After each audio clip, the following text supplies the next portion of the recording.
అదృష్ట రత్నాలయం జ్యువెల్స్ అదృష్ట రత్నం అష్టైశ్వర్యాలకు మహానిలయం.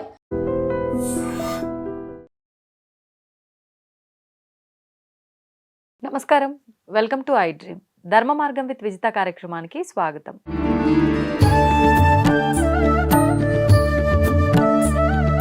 ప్రస్తుతం మనతో పాటు ఉన్నారు ప్రముఖ జ్యోతిష్య వాస్తు పండితులు, లలితా ఉపాసకులు నానాజీ పట్నాయక్ గారు. ఇప్పుడు వారితో మాట్లాడదాం. నమస్కారం అండి. శ్రీమాత్రే నమః. మనకి శ్యామల నవరాత్రులు ప్రారంభం అవబోతున్నాయి. అయితే ముఖ్యంగా ఈ 9 రోజులు నవరాత్రుల పూజా విధానాలు ఆచరించలేని వాళ్ళు ఆఖరి 3 రోజులు ఆచరించవచ్చా? అసలు ముందు ఈ ఆచరించే విధానం గురించి మాట్లాడుకునే ముందు ఎవరు ఆచరించాలి, అసలు ఎందుకు ఆచరించాలి ఈ నవరాత్రుల పూజా విధానాన్ని, ఆచరిస్తే వచ్చే ఫలితం ఏంటి, వాటి గురించి మాట్లాడుకుందాం. ఫస్ట్ ఆఫ్ ఆల్ ఏంటంటేనండి, ఏ నవరాత్రులు అయినా సరే మనం కొన్ని సిస్టమ్స్ అనేవి పాటిస్తాం. దీక్ష అనుకోండి, నవరాత్రులు అనుకోండి, ఏవైనా అనుకోండి. అయితే ఇందులో కొంతమంది ఇవి చెయ్యకూడదు అంటుంటారు. ఎందుకంటారు అనేది దాని మీద ఒక క్లారిటీ ఇస్తాను మీకు. ఇప్పుడు సాత్విక దేవత సంబంధించినవి చేసేటప్పుడు మీరు ఎన్ని డ్యాన్సులు వేసినా పర్లేదు, గుర్తుపెట్టుకోండి. కానీ కొంచెం ఉగ్ర సంబంధించినవి, కొంచెం ఎక్స్ట్రా ఎనర్జీస్ అంటే హై పవర్లో ఉండేటువంటివి మాత్రం మనసులో కూడా పక్కవాడిని తిట్టుకోకూడదు. నెగిటివ్ ఆ 9 రోజులు నెగిటివ్ థాట్ అనేది మైండ్లో రాకూడదు. మీకు అంత నిష్టగా ఉండాలి. నిష్ట అంటే ఏదో బాహ్యంగా కనబడేవి మాత్రమే కాదు. ఏదో బాహ్యంగా నేను బ్రహ్మచర్యం పాటిస్తున్నాను, నేల మీద నిద్రపోతున్నాను, 2 సార్లు స్నానం చేస్తున్నాను, ఉదయం సాయంత్రం పూజ చేస్తున్నాను, ఇవి కాదు. మానసికంగా, ఎందుకంటే భగవంతుడు ఉండేది లోపల. తటిలతా సమర్చి షట్చక్రో పరిసంస్థిత అంటే అమ్మవారి లోపల ఉండి 6 చక్రాల చుట్టూ మెరుపు తీగలా తిరుగుతుంది. అదేవిధంగా సహస్రారాంబుజారూఢ సుధాసారాభివర్షిణి, ఇలాగా చాలా ఉన్నాయి. అమ్మవారు ఎక్కడుంది, ఏమిటి, ఎవ్రీథింగ్ మీకు లోపల ఒక దీక్షలా తీసుకుని 9 రోజులు చేసేటప్పుడు మీరు లోపలికి ఒకలాగా బయటకు ఒకలాగా కనుక మీ జీవితాన్ని సాగించినట్లయితే అది మీకు ఫలితాన్ని ఇవ్వదు కాదు కదా. అలా కాకుండా మీరు కనుక ఖచ్చితంగా అంటే నియమ నిబంధనలు ఎలాగా, ఫస్ట్ ఆఫ్ ఆల్ శ్యామల అమ్మవారు అంటే ఎవరో మీరు ముందు తెలుసుకోవాలి. ఊరికే పూజ చేసుకుంటూ వెళ్ళడం కాదు. ఈ తన యొక్క స్వరూపం సరస్వతీదేవి యొక్క స్వరూపం శ్యామల అంటే. రాజశ్యామల అంటాం, మాతంగి అంటాం అదే స్వరూపాన్ని. అదేవిధంగా నీల సరస్వతి అంటాం, సరస్వతీదేవి అంటాం. ఇక్కడ ఫస్ట్ ఆఫ్ ఆల్ మీరు ఎందుకు చేయాలనుకుంటున్నారు అంటే నాలెడ్జ్ కోసం చేయాలి.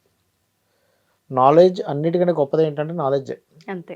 ఇప్పుడు బోల్డ్ అంత కోట్ల డబ్బులు ఉన్నాయి కానీ మీకు తెలివితేటలు లేవనుకోండి, ఏం చేసుకుంటారు? వాటిని ఎట్లా యూటిలైజ్ చేయాలో కూడా తెలియదు కదా. డబ్బు ముఖ్యమా, నాలెడ్జ్ ముఖ్యమా అంటే నాలెడ్జే ముఖ్యం. నాలెడ్జ్ ఉంటే ఆటోమేటిక్గా డబ్బు వస్తుంది. కానీ డబ్బు ఉన్నంత మాత్రం నాలెడ్జ్ రావాలని రూల్ లేదు. అయితే ఎవరికైతే నాలెడ్జ్ కావాలనుకుంటున్నారో వాళ్ళ పిల్లలు ఎవరైనా చదవట్లేదు అనుకోండి, ఉదాహరణకి ఇది పెద్దవాళ్ళు చేస్తారు, చిన్నపిల్లలు చదవట్లేదు, పిల్లలు చదవాలనేటువంటి భావనతో చేసినా కూడా ఖచ్చితంగా ఈ శ్యామల అమ్మవారి యొక్క అనుగ్రహం అనేటువంటిది కలుగుతుంది. అయితే ఈ 9 రోజులు ఫస్ట్ అసలు ఎందుకు చేయలేము అనేది ప్రశ్నించుకోవాలి. అంటే ఏమిటి, బద్ధకంతో చేయలేకపోతున్నామా, ఏదైనా మధ్యలో మనకి కొన్ని ఇబ్బందులు వస్తాయి, అలా ఏమైనా వచ్చిందా, అనారోగ్యమా, ఎక్కడికో ఊరు వెళ్ళవలసి వచ్చిందా అనుకోకుండా సడన్గా, ఇలాంటి సందర్భాలు ఏదైనా ఉంటే పర్లేదు. కానీ ఏమీ లేకుండా ఆఖరి 3 రోజులు చేస్తే సరిపోతుంది కదా అని అనుకోకూడదు. ఎందుకంటే ఇప్పుడు ఒక పూట తినొచ్చు, మనం 3 పూటలు తినొచ్చు. మరి 3 పూటలు ఎందుకు తింటున్నావు? ఒక పూట తినొచ్చు కదా అంటే అట్లా కాదు కదా. నీకు ఆకలేస్తుంది కాబట్టి ఎలా అయితే తింటున్నావో, ఈ యొక్క జగత్తుకు మొత్తం నాలెడ్జ్ ఇచ్చేటువంటి అమ్మవారికి కృతజ్ఞతాభావనతో మీకు చూడండి, కొంతమంది మతిస్థిమితం లేని వ్యక్తులు ఉంటారు. అసలు వాళ్ళు ఏం చేస్తున్నారో తెలియదు, వాళ్ళకి అసలు ఎప్పుడు బాత్రూమ్ వస్తుందో తెలియదు, లేకపోతే ఏం మాట్లాడాలో తెలియదు. అంటే వాళ్ళకి నాలెడ్జ్ అనేది కట్ అయిపోయింది, వాళ్ళకి ఏం చేయాలో తెలియట్లే. కానీ అలా కాకుండా మనం చాలా చక్కగా ఉన్నాంగా. అంటే ఎవ్రీ సెకండ్ మనం ఏం చేస్తున్నాము, మనకేం కావాలి, మనం అంటే ఏమిటనే ఒక గుర్తింపుని, మన ఆలోచన విధానాన్ని ఇచ్చేది సరస్వతీదేవి. ఆ సరస్వతీదేవి ఈ రూపంలో ఉంది. కాకపోతే ఈ శ్యామల అమ్మవారు లలిత అమ్మవారి దగ్గర మంత్రిని అంటారంటే యుద్ధం యొక్క ప్లానింగ్ మొత్తం ఆవిడే ఇస్తుంది. ఈ సైన్యానికి మొత్తం అధ్యక్షురాలేమో వారాహిదేవి అయితే ఈ సైన్యం మొత్తం ఎట్లా ప్లానింగ్, అసలు ఏ వ్యూహం వేయాలి, ఏ రాక్షసుని ఎలా కొట్టాలి ఏంటంత ప్లానింగ్ అంతా ఇచ్చేది శ్యామల అమ్మవారు. మన జీవితంలో ఏదైతే పోరాటం ఉంటుంది చూడండి, మనకు ఒక సమస్య వచ్చింది, ఆ సమస్యని మనం ఎలా అధిగమించాలి, ఇప్పుడు చదువుకునేటువంటి నాలెడ్జ్ వేరు. అంటే మీరు మనకి చూడండి లౌకికంగా అవును. 1వ తరగతి నుంచి 10వ తరగతి, దాని తర్వాత ఇంటర్, తర్వాత డిగ్రీ, దాని తర్వాత మీరు ఇంకోటి ఏదో పిహెచ్డీ చేస్తారా, పీజీలు చేస్తారా, లేకపోతే ఇంకేదో స్పెషలైజేషన్ చేస్తారో దట్ ఈస్ డిఫరెంట్. అవును. కానీ ఒక సమస్య వచ్చినప్పుడు ఆ సమస్యను ఎలాగ మీరు డీల్ చేస్తున్నారు అనే దాని మీద మీ లైఫ్ అనేది ఆధారపడి ఉంటుంది. ఎంత చదువుకున్నా చూడండి కొంతమంది ఎంటెక్లోనే ఎక్కడో సరిగా మార్క్స్ రాలేవని ఆత్మహత్య చేసుకొని చచ్చిపోతాడు. బీటెక్లోనో సమ్ 10th క్లాస్లోనో. అంటే ఏమిటి, ఆ మనోధైర్యాన్ని ఇచ్చేటువంటిది, మీ కంప్లీట్ లాజికల్ థింకింగ్ని ఇచ్చేటువంటిది శ్యామల అమ్మవారు. అంటే ఒక సమస్య వచ్చినప్పుడు ఆ సమస్యని ఒక అవకాశంగా మార్చుకునేటువంటి థాట్ ప్రాసెస్ ఏదైతే ఉందో శ్యామల అమ్మవారు. రైట్ డెసిషన్ తీసుకోవడం, రైట్ డెసిషన్ అంటే సమస్య నుంచి అది సమస్యగా చూడకుండా ఈ సమస్యను మనం ఎలా మార్చుకోగలం, ఓకే, పరిస్థితులకు మనం అనుకూలంగా అసలు అలా మార్చుకునేవాడు ఎప్పుడు కూడా సమస్య ఎప్పుడు వస్తుందా అని ఎదురు చూస్తుంటాడు. అంతే.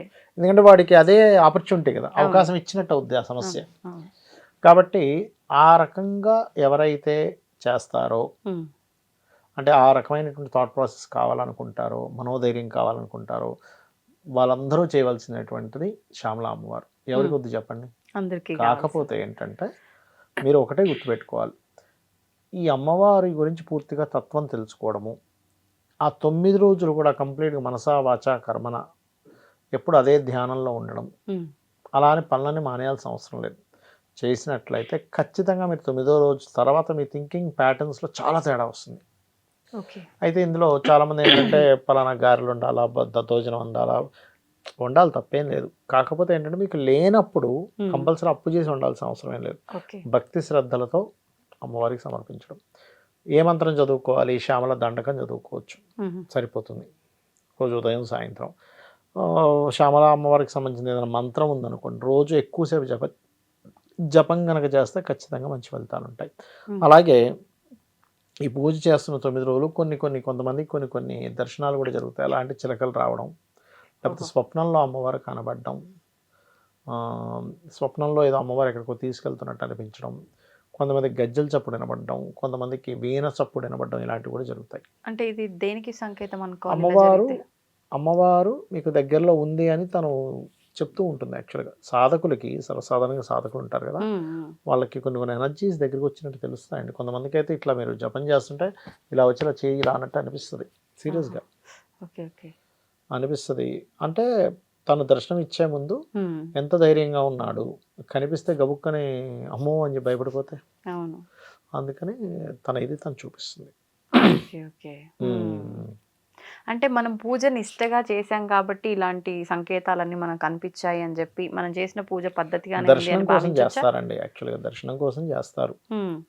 ఎప్పుడైతే మీకు ఒకసారి దర్శనం జరిగిందంటే మీ థాట్ ప్రాసెస్ మొత్తం మారిపోతుంది. ఇప్పుడు మీరు ఉన్నారు, ప్రతి ఒక్కరికి ఎక్కడో 0.1% ఎక్కడో డౌట్, మనం పూజ చేస్తున్నాం, మనకి ఇన్ని రోజుల నుంచి దేవత కనబడలేదు, నిజంగా ఉందా లేదా, కొన్ని పనులు అవుతున్నాయి అనుకున్నప్పుడు ఉంది అనుకుంటాం, మళ్ళీ ఒక్కోసారి లేదేమో, ఉందేమో లేదేమో, కానీ ఒకసారి కనిపిస్తే అంటే ఆ భక్తుడి యొక్క భక్తికి మెచ్చి ఒకసారి దర్శనం ఇస్తే కంప్లీట్గా ఇంకా దాంట్లోనే ఉంటాడు కదా. కనబడ్డప్పుడు మీరు ఎలా ఉంటారు చెప్పండి, ఒకసారి కనబడింది దేవత, అప్పటి నుంచి ఇంకా కంప్లీట్ బిలీవ్నెస్ వచ్చేసింది. ఇంకా లేదు ఉన్నప్పుడు నేను చెయ్యాలి అనేది. ఇప్పుడు ఒక 2 గదులు ఉన్నాయండి, పక్క రూమ్లో వంట గదిలో మీరు ఉన్నారు, ఈ రూమ్లో మీ అమ్మగారు ఉన్నారు. మీ అమ్మగారు ఉన్నారని చూసిన తర్వాత ఆవిడ కోసం టీ పెట్టి అన్ని తయారు చేసుకొని లోపల తీసుకెళ్తారు. ఉన్నారో లేదో డౌట్ పడుతున్నారు అనుకోండి, అసలు టీ చేయాలా వద్దా అని డౌట్ మీకు, ఒక అన్నం వండాలా వద్దా అని డౌట్ మీకు, లేదు కన్ఫామ్గా ఇప్పుడు ఏదో ఊరు వెళ్ళారు, ఇప్పుడు మధ్యాహ్నం కల్లా నేను వస్తాను అని చెప్పింది మీ అమ్మగారు, లేదు ఇక్కడే ఉన్నాయి, ఇంకో గంటలో వచ్చేస్తున్నాను నేను, అక్కడి నుంచి 1 అవర్ కంటే ఎక్కువ పట్టదు కదా అంటే వండుతారు. అసలు వస్తుందో రాదో తెలియదు, అసలు సిటీలో ఉందో లేదో తెలియదు, ఊరందరూ తెలియదు, అప్పుడేంటి మీకు కన్ఫ్యూజన్ ఏర్పడుతుంది. ఒక సాధకుడి యొక్క అతను చేసే సాధనని బట్టి అతను అమ్మవారిని చేరుకోవాలి అనేటువంటిది యోగంలో ఉన్నప్పుడు అమ్మవారు ఆ యొక్క జాతకుడికి, ఎవరైతే సాధకుడు ఉన్నారో వారికి ఖచ్చితంగా దర్శనం ఇస్తుంది. ఆవిడ కోరుకుంటుంది. మరి ఇప్పుడు నియమాలండి, బ్రహ్మచర్యం పాటించడము, మనసా వాచా కర్మన మీరు శుద్ధిగా ఉండడం, ఏది మాట్లాడుతున్నావో అది మైండ్లో ఉండాలి, మైండ్లో ఉన్నది మనసులో ఉండాలి, అదే మాట్లాడాలి. అంతేగాని ఏదో బయటకు మాత్రం ఒక రకంగా రూపకంగా ఉంటే మీకు ఫస్ట్ భగవంతుడు చూసేది మీరు మటన్ తింటున్నారా, చికెన్ తింటున్నారా, ఇది చూడదండి ఎప్పుడు కూడా. మీరు ఎంత బాగున్నారు, పక్కవాడిని ఇబ్బంది పెడుతున్నారా, బాగున్నారా, పక్కవాడు ఏదైనా తెచ్చుకుంటే కులుకొని ఏడుస్తున్నారా, అలా ఏడుచే దగ్గర భగవంతుడు ఉండడు. ఓకే. మరి ఏడ్చేవాడికి కూడా బాగానే నడుస్తుంది కానీ పూర్వజన్మ కర్మ వల్ల వస్తున్నాయి వాడికి డబ్బులు కానీ హోదా కానీ. పూర్వజన్మలో చేసిన పుణ్యాన్ని విత్డ్రాల్ చేసుకుంటున్నాడు అంతే, అవును. మరొకటి ఏం లేదు. ఇప్పుడు అంటే ఈ 3 రోజులు చేయాలనుకున్న వాళ్ళైనా సరే, 9 రోజులు చేయాలనుకున్న వాళ్ళైనా సరే, ఇంట్లో కలశం ఏమైనా పెట్టాలా? మీరు పెడితే అన్నట్టుగా దండకం మంచిదండి, చదువుకుంటారు. కలశం పెట్టి చేస్తే చాలా మంచిది. ఎలా అంటే? కలశాన్ని ఎప్పుడు కూడా చక్కగా ఒక గిన్నె తీసుకుంటారు, అందులో కొన్ని బియ్యాన్ని వేసి పైన కలశం ఇది పెట్టి దానికి పసుపు కొమ్మది పెట్టి అలంకరణ చేసుకొని మామిడాకులు కానీ లేకపోతే ఈ ఆకులు ఉంటాయి తమలపాకులు కానీ పెట్టి అందులోపల యాలకులు, కొన్ని సుగంధ ద్రవ్యాలు, రూపాయి బిళ్ళ, ఓకే ఓకే, ఇవన్నీ వేసేసి 3 రూపాయి బిళ్ళలు వేస్తారు, వేసి ఆ కలశాన్ని పెడతారు, కొబ్బరికాయ పెడతారు. పూజ అయిపోయిన 9వ రోజు తర్వాత తీసేసిన తర్వాత మనం ఆ బియ్యాన్ని వండి పాయసం చేసి అమ్మవారికి పెడతాం, మనం తీసుకుంటాం, దాన్ని బయటికి ఇవ్వరు. ఈ బిళ్ళలు తీసుకెళ్ళి కొంతమంది బీరువాలో పెట్టుకుంటారు, అంటే అమ్మవారి ఎనర్జీగా. అంటే మీరు ఏ పదార్థాన్ని పెట్టి అక్కడ చేశారో దానికి ఆ ఎనర్జీ వస్తుంది. అన్నాన్ని వండుకొని ఎందుకు తింటాము అంటే ఈ శరీరంలో ఉన్నటువంటి రుగ్మతలు తగ్గిపోతాయి చెప్పాలంటే. అంటే అన్ని రోజులు నిష్టగా పూజలు చేస్తున్నాం కాబట్టి ఆ పవర్ ఉంది. బ్రహ్మచర్యం ఎందుకు పాటిస్తాము అంటే మనలో ఉండేటువంటి ఏదైతే ఇప్పుడు పురుషుడు ప్రత్యేకంగా బ్రహ్మచర్యం పాటించినప్పుడు మన యొక్క ఆ పూజా శక్తి ఏదైతుందో వీర్యంలో చేరుతుంది యాక్చువల్గా, అది మెయిన్ కారణం. Okay okay.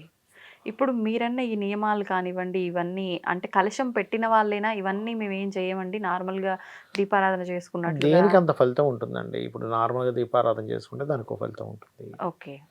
చిన్న ఎగ్జాంపుల్ అండి, ఇప్పుడు ఏం లేదు, ఇక్కడికి ఉదాహరణకి మనం ఏదైనా ఒక పెద్ద పార్టీకి వెళ్ళారు మీరు, ఎగ్జాంపుల్ అక్కడ పెద్ద అతను కలిశాడు, పలకరించిన దానికి ఒక ఫలితం ఉంటుంది, ఆయనకు ఒక గిఫ్ట్ ఇస్తే ఒక ఫలితం ఉంటుంది, పరిచయం గుర్తుండుకోవడానికి. లేదు గిఫ్ట్ ఇచ్చిన తర్వాత లేదు సార్ మిమ్మల్ని మేము లంచ్కి పిలుస్తున్నామని లంచ్కి పిలిస్తే ఒక ఫలితం ఉంటుంది, ఇంకొంచెం రిలేషన్ పెరుగుతుంది కదా. ఇవన్నీ ఎందుకు చేస్తున్నామంటే ఆ యొక్క శక్తిని మీరు తీసుకుంటున్నారు మీ దాంట్లోకి. అది. ధన్యవాదాలండి. శ్రీమాత్రే నమః.